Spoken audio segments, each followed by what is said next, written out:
All right, physical science people, welcome to week 2 of the school year. Just to kind of streamline things, because I know a lot of us are on different schedules right now. Some of us have completed that Methods of Silence playlist. Actually, most of us have completed the Methods of Science playlist. Some of us that were absent or out of school had some confusion, so I kind of wanted to create this video. That way, most of us that had finished can kind of keep moving in the right direction, and for those of us that had to get caught up a little bit because we were absent, or whatever it may be, we can kind of go back to this when you get ready for it. So we should all be watching this video regardless on Tuesday, our first day back after Labor Day. Communicating with Graphs PowerPoint is available on Schoology. So if you go into Chapter 1, it's actually labeled as Section 3. We're going to skip Section 2 right now. We're going to go back to Section 2 next week. So right now we are on Section 3. If you go in there, find your Communicating with Graphs PowerPoint, open that up. If you guys want to take notes with me here while you're watching the video, you can. Go to the top right. I'm going to click Mark Up. And that'll give us the ability to write on our PowerPoint. Okay? This is a PDF actually, but it's PDF printed version of a PowerPoint. So let's get rolling here. We are communicating with graphs, so this is going to be a graphing introduction. Graphing is something that's extremely important. It's something that we are going to use throughout the year. We have to have the ability to read graphs as well as construct graphs. So that kind of gives us to our 2 I can statements for this particular week. I can statement number 1, I can construct a graph after being given data or collecting my own data. So that means we are able to construct a graph. Whether that's me giving you data or you collecting data on your own. We would like you to be able to leave this course with a solid foundation and solid knowledge and ability to construct your own graph. Point number 2, I can interpret a graph and draw conclusions from the graph. So if we give you a graph, can you read it? Can you tell me something about it? Can you answer questions about the graph? Okay, so those are our points for this particular week. So let's go down here to parts of a graph. The 3 major parts of the graph are as follows. Title. We'll start there. Title. Every graph is going to have a title. They're going to have one title on the x-axis.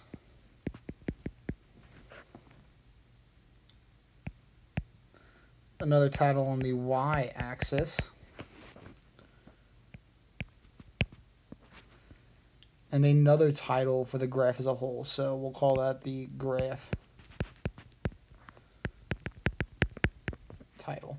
Okay, so every graph really has 3 different titles. Your x-axis title, which is obviously going to tell us what's on the x-axis. Our y-axis title, which is obviously going to tell us what's on the y-axis. And the graph title, which is going to give us a brief overview of what the whole graph is about. So our title is just going to be a summary of the graph. Okay, so that's kind of what the title is. This is one of the first things I check for when I'm grading your guys' papers as far as as far as graphing goes. Is do you have all of these titles there? The x-axis title, the y-axis title, and the graph title. The reason being is it's hard for me to grade anything if I don't know what I'm looking at. So if you guys don't put down any of those titles, I might not have any idea of what I'm looking at. Okay?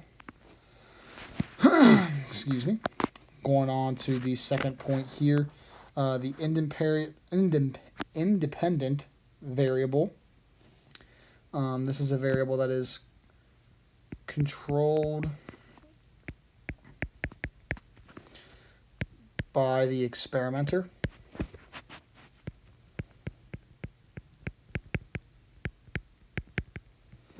Okay, so it's controlled by the experimenter. Oftentimes, if we are constructing our own graph with our own data, you can be this experimenter. So it's whatever you are controlling. And most importantly right now, because we're focused on graphing, this is always found on the get this in there, x-axis. Okay, so all independent variables will go on the x-axis. The dependent variable is obviously kind of the opposite of the independent variable. And I know we kind of talked about these two last week. Okay, they're kind of married. You'll have both of them in every graph. I just kind of want to hit on it again in the context of what we're doing this week. So the dependent variable is the variable. Oh, my bad. We'll go here. Variable that is, all right, so variable that is directly affected. I'm going to put impacted by the independent variable. Okay, so the dependent variable is the one that is directly impacted by the independent variable. Okay, so those are kind of our three definitions there. Title, independent variable, and dependent variable. As long as you guys have all of those in any given graph, you're off to a good start. Okay, so now let's go into the different kinds of graphs. Okay, so pie/circle graphs. That's the first one. Obviously, you guys are probably familiar with these, but pie graphs or circle graphs are always going to show part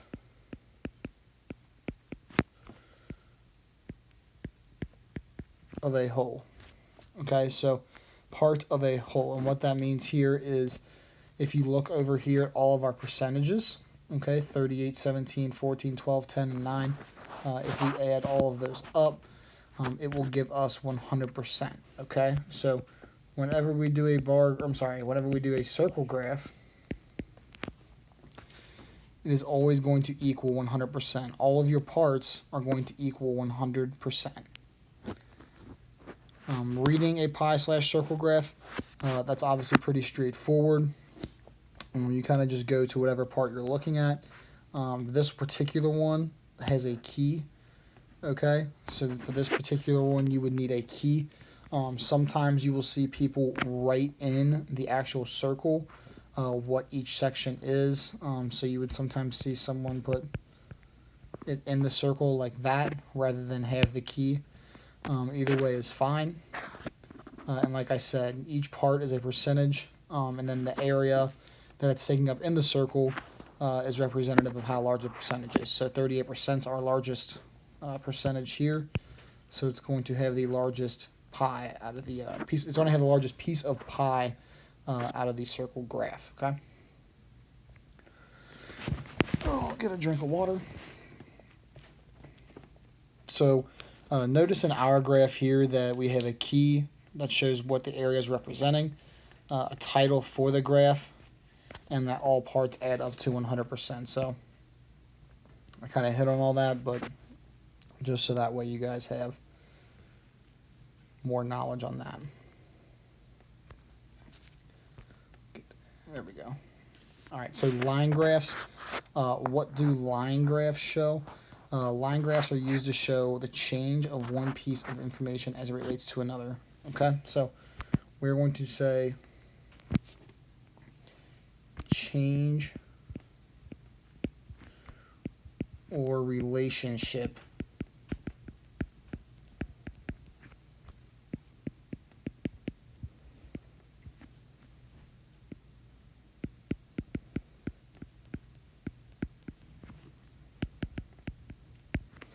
Okay, so change or relationship between two pieces of information. Okay, in this particular graph, we have distance and we have time, okay? And we are showing the relationship between distance and time. Okay, so we are showing some sort of relationship between those. Here is our starting point for this particular individual. Okay, actually it's Connor. So this particular individual starting at 0 kilometers. Over the course of the next 5-ish minutes, he travels roughly 3 kilometers, it looks like, before coming back. Okay, so what this is, guys, is this is a distance versus time graph.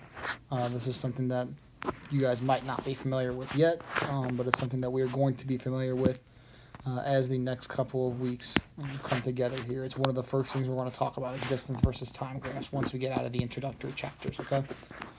So reading a line graph, the most important thing in reading a line graph is understanding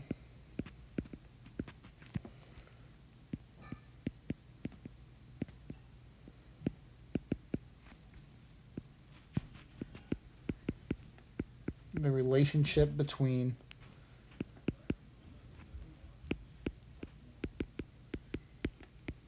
the variables, okay? So it's very important to understand, in this case, the relationship between distance and time. For those of us keeping track at home, think about which one's the independent variable and which one's the dependent variable. Here we have time as the independent variable, so I'll write that in here. Okay, our independent pen is time, and then distance is our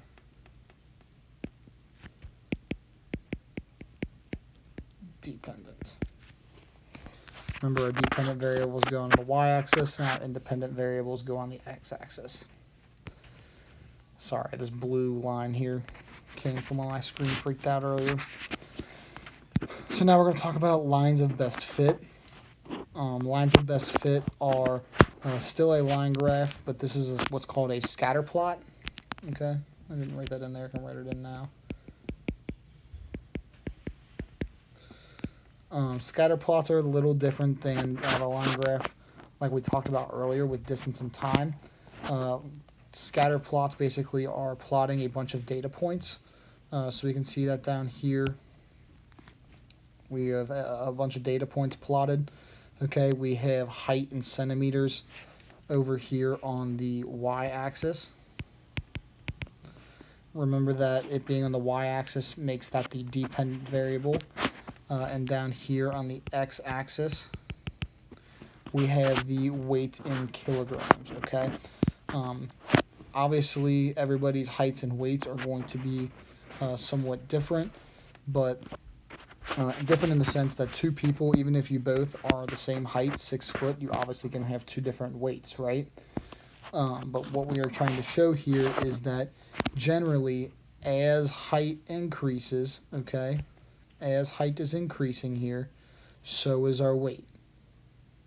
Okay, so as height increases, so is our weight. Okay, I'll write that in down here. So our particular relationship here is as height increases, so does the weight. Okay, and this particular relationship would be a positive relationship. The reason that is our line of best fit right here, which I just kind of highlighted over, is going in a positive direction. Okay, it has a positive slope value. If you remember Mr. Barr's class, when he taught you guys in 8th grade math about slope, remember that this direction through our first quadrant, I believe is what that's called. Mr. Barr can correct me later if I'm wrong, but pretty sure it's the first quadrant. Since we're going up and to the right, it's a positive slope and therefore a positive relationship on the graph. Okay, a negative relationship would look like this, going the opposite direction. Okay.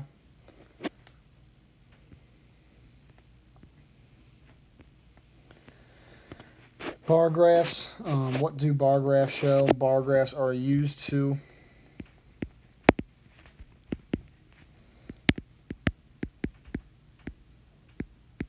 compare amounts. Okay, so bar graphs are used to compare amounts. We basically read the bar graph you basically go by looking at each section. Okay, domestic service or officers. You kind of take that category right here and then line it up with whatever the number is it correlates to over here on the side. Okay, and you would do the same for each category. Okay.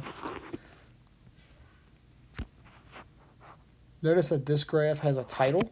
Okay, so we have a title here. We have a title here for each of our x-axis categories, right? What we don't have is a great y-axis title. The y-axis does have numbers here currently, but it does not have numbers and a label. So I would like to say 35 people or something like that. So let's correct that. Okay, I'm just correcting that and making that be people. So that way I know how many. Actually, let's get even more specific because it's about women. Let's say 35 women. Okay. That way we just know that you're talking, well, what exactly you're talking about, right? Just making it more clear. So when you guys construct your graphs, I would like to see you guys put those labels on there. Okay. Pay attention here for my gold group specifically, guys. Those of you that are at home, I did make a slight change to this week's playlist. This week's playlist, we basically have 3 things to accomplish. Actually, it might be 4.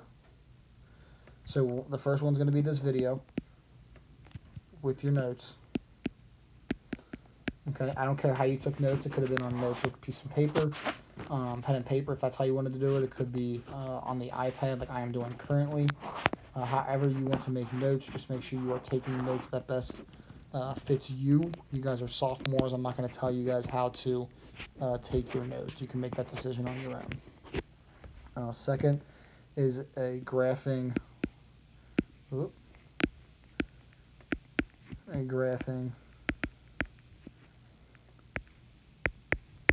worksheet. Okay, specifically the Graph OH worksheet. Okay, that's going to be the first thing we submit. All right, so we're going to submit that. Next is going to be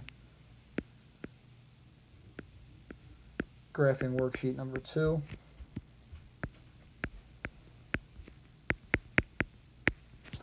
Pretty sure that's called on Schoology like graphing SE or something. I can confirm that tomorrow when we are on Zoom and in class. But pretty sure it's something like that. Okay. And then the last thing is the graphing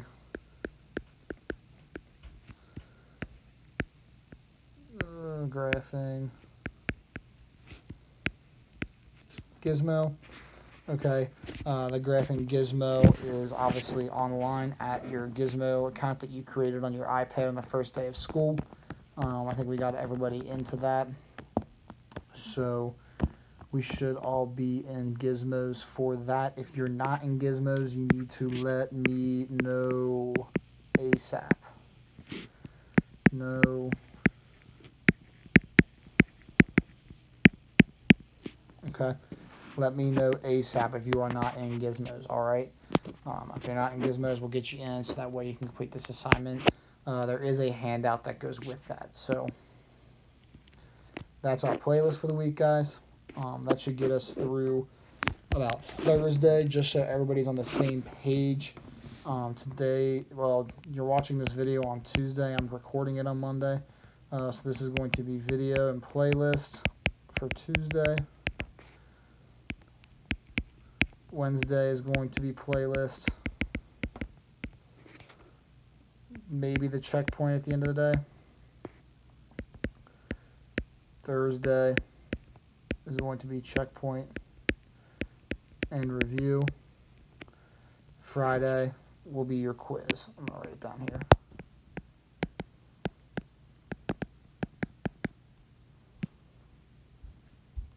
Okay. Quizzes are going to be closed note on Friday. So if you guys have questions, please let me know. You guys obviously can email me, email myself or Mr. Barr if you have questions about anything that we've gone over in class. All right, guys. If you marked this up and you want to save it, all you have to do is click done and then save file to wherever you would like to save it. I'm going to save that a little bit later on my device here. But if you guys have no questions, I'll get you guys out of here. Go ahead and start your playlist. Thank you.